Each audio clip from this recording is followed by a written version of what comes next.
Bismillahirrahmanirrahim. Dear students, welcome to Superior Group of Colleges, Dera Ghazi Khan campus.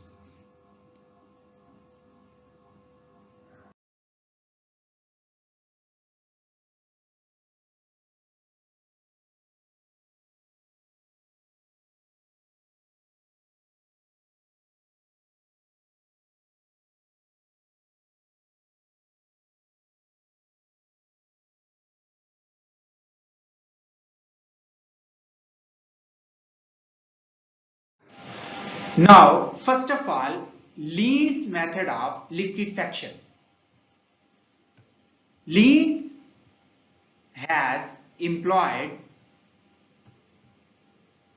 Joule-Thomson effect as the basic for the liquefaction. Linde's जो था बेटा उसने gases की liquefaction के लिए Joule Thomson effect को as a basic use किया था। अब सवाल ये पैदा होता है कि जॉल-थॉमसन इफेक्ट क्या है। If a highly compressed gas is suddenly expanded then it will cause cooling. This phenomena, this process is known as Joule-Thomson effect. क्या कहा मैंने बेटा? अगर एक हाईली कंप्रेस्ड गैस को अचानक एक्सपैंड करें तो वो कूलिंग काज करती है। इस प्रोसेस को जॉल-थॉमसन इफेक्ट कहते हैं। ऐसा क्यों होता है? कूलिंग काज क्यों करती है? बेटा जब वो मॉलिक्यूल्स एक दूसरे के करीब करीब होते हैं तो उनमें फोर्सेस ऑफ अट्रैक्शन डेवलप हो जाती हैं, लेकिन जैसे ही आप उनको एक्सपैंड करते हैं उनको वो फोर्सेस ऑफ अट्रैक्शन के ऊपर ओवरकम करना होता है। तो वो ओवरकम करने के लिए एनर्जी क्या करते हैं? ग्रैब करते हैं। क्योंकि जब वो एनर्जी ग्रैब करते हैं या ऑब्जॉर्ब करते हैं, एनर्जी ऑब्जॉर्बेंस की वजह से क्या होता है, बाकी का टेम्परेचर क्या होता है? लो डाउन हो जाता है, जिसकी वजह से वो क्या करते हैं बेटा? कूलिंग काज करते हैं। तो ये था Joule Thomson effect. Now the next point is for the liquefaction of air it is compressed about 200 atmosphere then pass through a water cooled pipe where the heat of compression is removed. बेटा वो ये कहता है कि अगर आपने क्या करना है कि एयर को कंप्रेस करना है तो उसको पहले बेटा ये जो कंप्रेसर है, ये वाला बेटा ये कंप्रेसर है, इसके अंदर 200 डिग्री सेंटीग्रेड के ऊपर आपको क्या करना पड़ेगा? इसको कंप्रेस करना पड़ेगा। 280 एम के ऊपर इसको क्या करना पड़ेगा? आपको कंप्रेस करना पड़ेगा। जब आप कंप्रेस कर लेंगे इसको, जब आपने इसको कंप्रेस कर लिया उसके बाद क्या करना है? आपने इसको रेफ्रिजरेटिंग लिक्विड में लेके जाना है। जब आप रेफ्रिजरेटिंग लिक्विड में लेके जाएंगे तो अगर इसके अंदर कोई एनर्जी बच गई होगी या हीट ऑफ कंप्रेशन जो होगी वो यहां पे क्या हो जाएगी? रिमूव हो जाएगी। मैं इस प्रोसेस को एक दफा फिर बता देता हूं। क्या करना है बेटा आपने? अगर आपने एयर को लिक्विफाई करना है तो उसके लिए आपको सबसे पहले उसको 200 एटमॉस्फेरिक प्रेशर के ऊपर क्या करना पड़ेगा? कंप्रेस करना पड़ेगा। उसके बाद रेफ्रिजरेटिंग लिक्विड में से गुजारना पड़ेगा जो कि कंप्रेशन एनर्जी को क्या कर लेगा? अब्सॉर्ब कर लेगा। यहां तक बात क्लियर हो गई? नेक्स्ट पॉइंट है it is then allowed to pass through the spiral pipe. तो बेटा ये वाला जो है, ये वाला ये स्पाइरल पाइप है। ये क्या है बेटा? आपके पास स्पाइरल पाइप है, इसमें से गुजारना पड़ेगा। When the air come out the jet expansion take place from 200 atmosphere to 1 atmosphere. In this way, considerable fall of temperature occur. बेटा वो ये कहता है कि जब 200 एटमॉस्फेयर तक कंप्रेस एयर को आप स्पाइरल पाइप में से गुजार के नोजल जेट में से एक्सपैंड करेंगे तो उसमें सडन जो है बेटा एक्सपेंशन आएगी, यानी उसके ऊपर जो प्रेशर होगा वो 200 से कम होके 1 एटमॉस्फेयर तक आ जाएगा। और इससे क्या होगा? कंसीडरेबल फॉल इन टेम्परेचर होगा, क्योंकि जल्दी जल्दी जो मॉलिक्यूल्स होंगे वो भाग रहे होंगे और उनको ज्यादा से ज्यादा एनर्जी चाहिए होगी अपनी अट्रैक्टिव फोर्सेस के ऊपर ओवरकम करने के लिए। तो इस तरीके से टेम्परेचर बहुत ज्यादा क्या हो जाता है? डाउन हो जाता है। Next point is this cooled air goes up and cool in the incoming compressed air. It turns the compression pump. The process is repeated again and again. The liquid air is collected at the bottom of the expansion. बेटा वो जो हवा ठंडी हो जाती है वो दोबारा कंप्रेस में जाती है, फिर रेफ्रिजरेटिंग लिक्विड्स में, ऐसे दोबारा दोबारा होता रहता है यही प्रोसेस. और क्या होता है, एक टाइम ऐसा आता है कि वो जो एयर होती है वो क्या हो जाती है, लिक्विड में कन्वर्ट हो जाती है. और ये जो कन्वर्ट हुई हुई लिक्विड में होती है इसको at the bottom of box आप क्या करते हैं, कलेक्ट कर लेते हैं. क्लियर हो गया बेटा? क्या करना है, पहले एयर को कंप्रेस करना है, रेफ्रिजरेटिंग लिक्विड में से गुजारना है, स्पाइरल पाइप में से गुजारना है, नोजल में से गुजारेंगे. जो प्रेशर है उसकी कमी होगी 200 से 100 तक, 1 एटमॉस्फेयर तक सॉरी, और टेम्परेचर क्या हो जाएगा, बहुत कम हो जाएगा. ये प्रोसेस रिपीट होता रहेगा और एक टाइम ऐसा आएगा जब गैस क्या होगी, लिक्विड में कन्वर्ट हो जाएगी. और उस लिक्विड को क्या करते हैं हम, bottom of the box collect कर लेते हैं. वो कहता है तमाम गैसेस जो हैं इस प्रोसेस के जरिए आप लिक्विफाई कर सकते हैं, except hydrogen and helium can not be liquefied by the Linde's method. क्यों बेटा? क्योंकि इनका साइज छोटा होता है, ये नॉन पोलर गैसेस होती हैं और इनके अंदर फोर्सेस ऑफ अट्रैक्शन उस लिहाज से डेवलप नहीं हो सकती जैसे बाकी गैसेस के अंदर होती हैं. इस वजह से ये दोनों गैसेस जो हैं इनको आप लिक्विफाई लीड्स मेथड के जरिए नहीं कर सकते. Next one is non ideal behaviour of gases. Whenever we discuss gas laws, it is proposed that ideal gas obey them. Particularly, an ideal gas obeys Boyle's law, Charles' law, and the general gas equation under the all conditions of temperature and pressure. बेटा वो ये कहता है यहां पे कि जब भी गैस लॉज का डिस्कस होता है तो हम ये कहते हैं कि जो आइडियल गैसेस हैं वो गैस लॉज को ओबे करती हैं. और आइडियल गैस एक ऐसी गैस होती है बेटा जो चार्ल्स लॉ, बॉयल्स लॉ और जनरल गैस इक्वेशन को ओबे करे under the all condition of temperature and pressure. Under the all conditions of temperature and pressure का क्या मतलब है? इसका मतलब यह है बेटा कि अगर आप प्रेशर बढ़ा रहे हैं तो उसी हिसाब से वॉल्यूम भी कम हो रहा हो. अगर आप टेम्परेचर बढ़ा रहे हैं तो उसी हिसाब से वॉल्यूम भी बढ़ रहा हो. Now let us try to understand behaviour of few real gases like hydrogen, helium, nitrogen and carbon dioxide at 0 degree centigrade. बेटा अब हम क्या करते हैं, कुछ रियल गैसेस बेटा वो गैसेस होती हैं जो गैस लॉज को ओबे नहीं करती, लाइक उनको आप नॉन आइडियल गैसेस भी कहते हैं, जैसे कि हमारे पास है hydrogen, helium, nitrogen and carbon dioxide. Keeping in view the variation of pressure on the gas and consequently change in volume. और बेटा ये कहता है कि ये बात आपने माइंड में रखनी है कि जब आप प्रेशर को चेंज करते हैं तो किस हिसाब से वॉल्यूम चेंज होता है.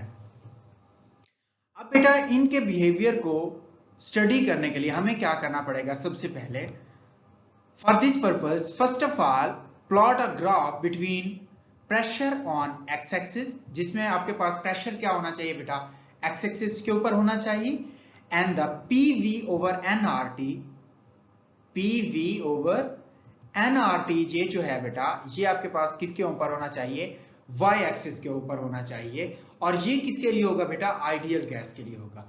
बेटा पीवी ओवर एनआरटी जो है बेटा ये कंप्रेसिबिलिटी फैक्टर होता है. ये क्या होता है, कंप्रेसिबिलिटी फैक्टर. नाउ वही बात बेटा यहां पे वाई एक्सिस के ऊपर ये कंप्रेसिबिलिटी फैक्टर हो गया आपके पास बेटा, और ये पी जो है बेटा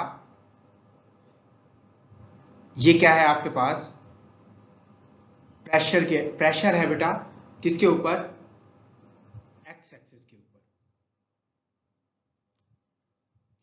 Now, the factor PV over nRT is called the compressibility factor. बेटा ये जो फैक्टर है PV over nRT, ये compressibility factor है. Its value is unity under all the condition for the ideal gas. बेटा इसकी जो वैल्यू है आइडियल गैस के लिए तमाम कंडीशंस के ऊपर यूनिटी होती है. Since way that PV over nRT remains constant at the constant temperature, so a straight line is obtained parallel to the pressure axis. बेटा वो ये कहता है कि अगर आप क्या करें कि प्रेशर को इंक्रीज करते हैं उसी हिसाब से वॉल्यूम डिक्रीज हो जाता है, जिस वजह से PV over nRT की वैल्यू हमेशा क्या रहती है, कांस्टेंट रहती है. इस वजह से एक क्या मिलता है हमें, पैरेलल एक्सिस मिलता है या पैरेलल लाइन मिलती है. किसके बेटा, प्रेशर एक्सिस के. और ये किसके लिए होती है बेटा, ये आइडियल गैस के लिए होती है. किसके लिए होती है, आइडियल गैस के लिए होती है.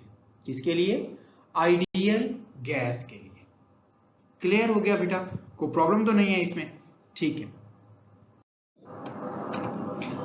Now the next point is all the real gases have been found to show marked deviation from this behavior. It is observed that the graph for helium gas goes along with expected horizontal dotted line to some extent, but goes above this line at very high pressure. बेटा ये graph है, इसके जरिए मैं आपको बताता हूं कि यहाँ पे वो कहना क्या चाह रहा है. बेटा वो यहाँ पे कहता है कि ये जो सारी रियल गैसेस हैं इन्होंने आइडियल बिहेवियर से डेविएशन शो करवाया है.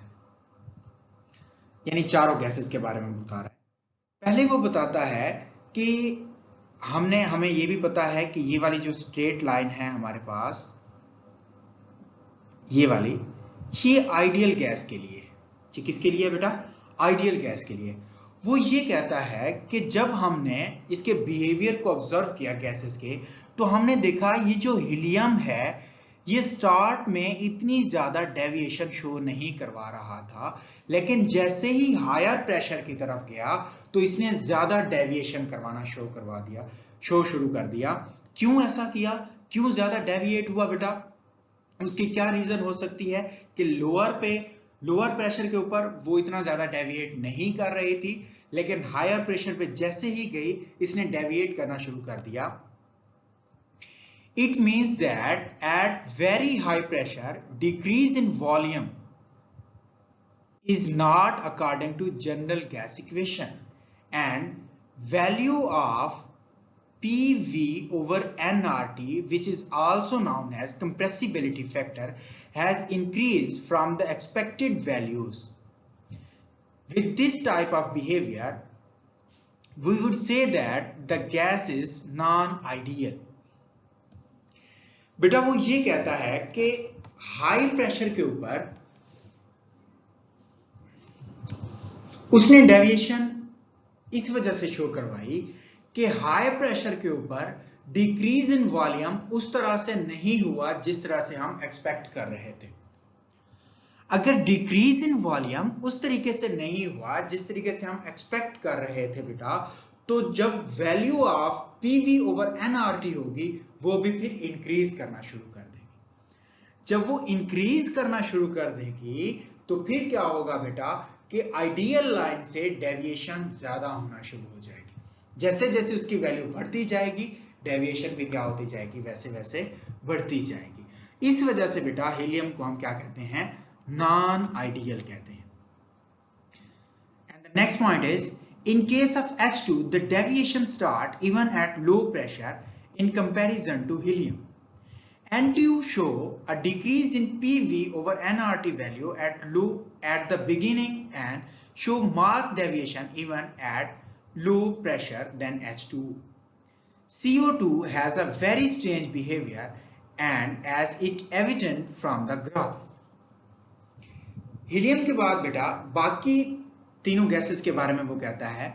वो कहता है बेटा जो हाइड्रोजन है उसने तो वेरी लो प्रेशर के ऊपर ही डेविएशन करना शुरू कर दिया था।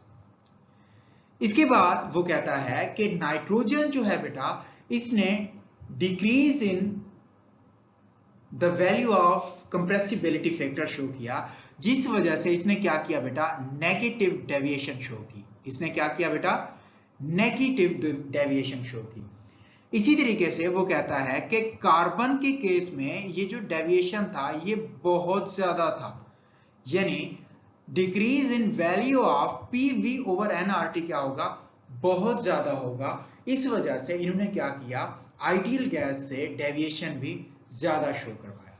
तो ये चार गैसेस जो थी बेटा 0 डिग्री सेंटीग्रेड पे, इनका हमने आइडियल बिहेवियर से डेविएशन को डिस्कस किया। The extent of deviation of these four gases show that the gases have their own limitation for the obeying of general gas equation. It depends upon the nature of gas at which the value of pressure it will start disobeying. बेटा वो ये कहता है कि जब हमने इसकी deviation को देखा, इन गैसेस की डेविएशन को देखा, तो हमें ये पता चल गया कि गैसेस को आइडियल या जनरल गैस इक्वेशन को फॉलो करने के लिए उनकी अपनी ही क्या है, कंडीशंस हैं।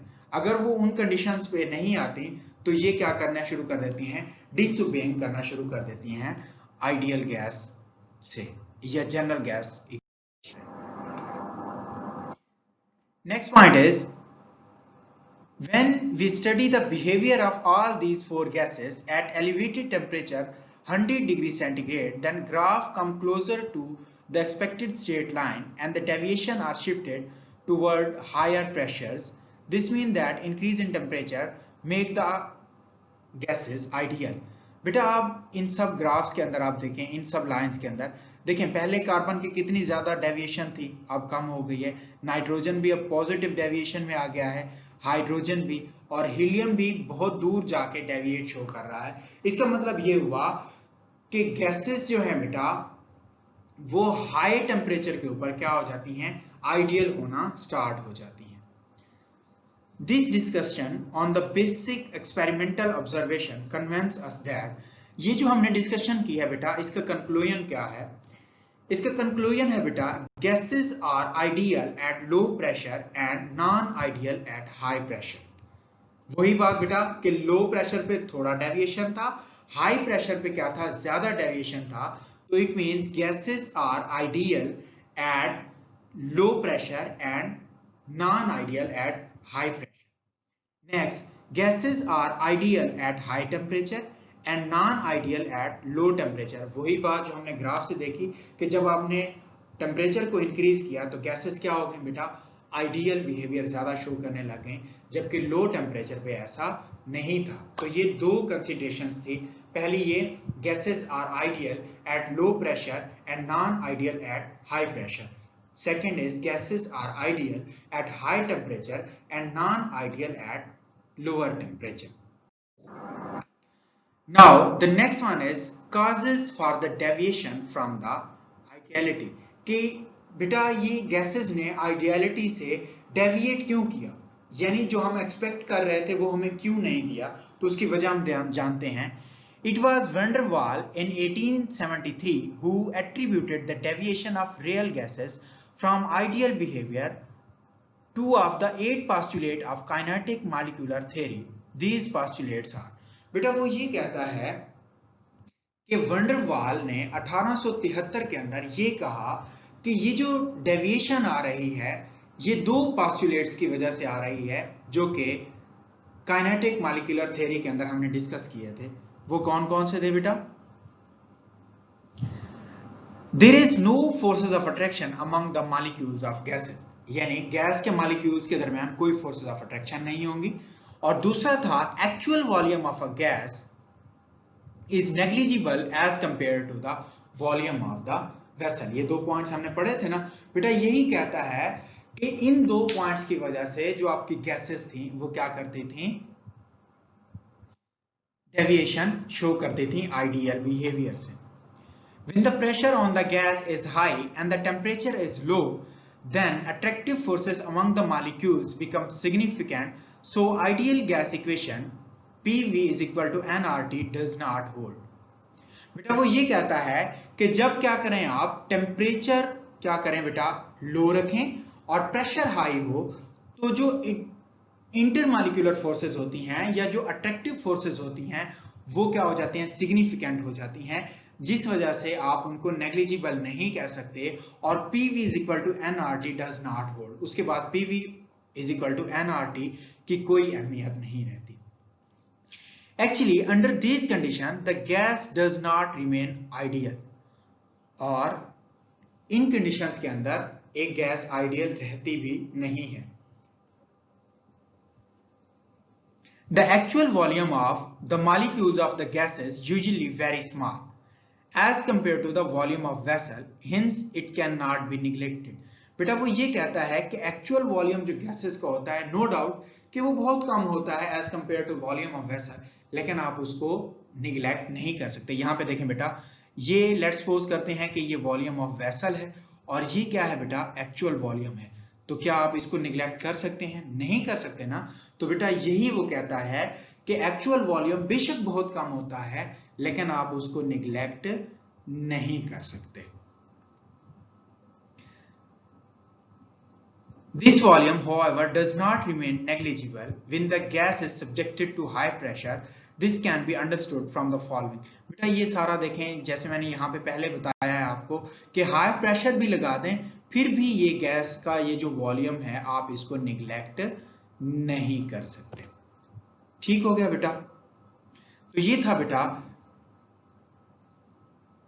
Deviation of